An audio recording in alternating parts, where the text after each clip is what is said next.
Hei ja tervetuloa Turun seudun kannabisyhdistyksen YouTube-kanavalle. Jatkamme UNCAS 2016 prosessin seuraamista. YK julisti huumesodan vuonna 1998 toimintaohjelmalla Drug Free World, We Can Do It. Otsikko Drug Free World ei ole mikään vitsi, vaan sillä viitataan Narcotics Drugs-ainejoukkoon, ei kaikkiin päihteenä käytetyihin aineisiin.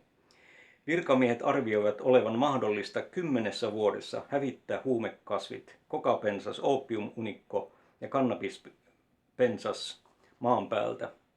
Kokouksessa kritiikin ääntä edusti ainoastaan Interpolin pääsihteeri Raymond Kendall, joka lausui: vaikka lain täytäntöönpano on ensisijainen syy Interpolin olemassaololle, emme mekään usko sen olevan yleispätevä lääke kaikkiin huumeiden aiheuttamiin ongelmiin.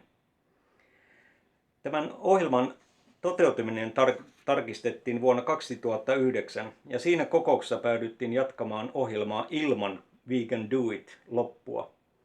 Kokouksessa sovittiin uudesta huumeohjelmasta, jossa pyrittiin tasapainotettuun ja integroituun strategiaan maailman huumeongelman ratkaisemisessa. Vuonna 2008 UNODC:n johtaja Antonio Costa oli ilmoittanut, että vuoden 2008 finanssikriisissä huumeraha pelasti useita pankkeja. Seuraavan tarkistuskokouksen oli tarkoitus olla vuonna 2019, mutta latinalaisen Amerikan valtiot kiirehtivät sitä ongelmien kärjistyessä varsinkin Meksikossa.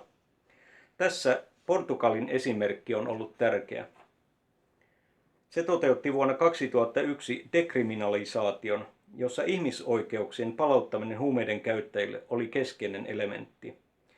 Vuoden 2007 huhtikuussa ilmestynyt Cato-instituutin raportti Portugalin politiikan onnistumisesta nousi uutiseksi kautta maailman, muun muassa Suomessa. Amerikan valtioiden järjestö OAS sekä entisten valtionpäämiesten vuonna 2009 perustama Latin American Commission on Drugs and Democracy alkoivat ajamaan USA:n huumesodasta irrottautumista. Myös huumehaukat järjestäytyivät vuonna 2009, jolloin Tukholmassa perustettiin World Federation Against Drugs, WFAD.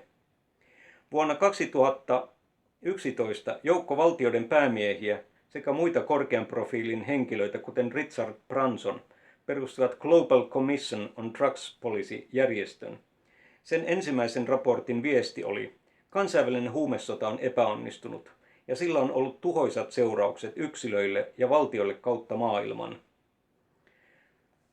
Huumesodan uhriluvun vain kasvaessa päättivät latinalaisen Amerikan valtiot Meksiko, Kolumbia ja Guatemala kutsua YK:n yleiskokouksen koolle aikaistetussa aikataulussa, ja YK:n yleiskokous päätti vuonna 2012 järjestää tämän kokouksen UNCAS 2016.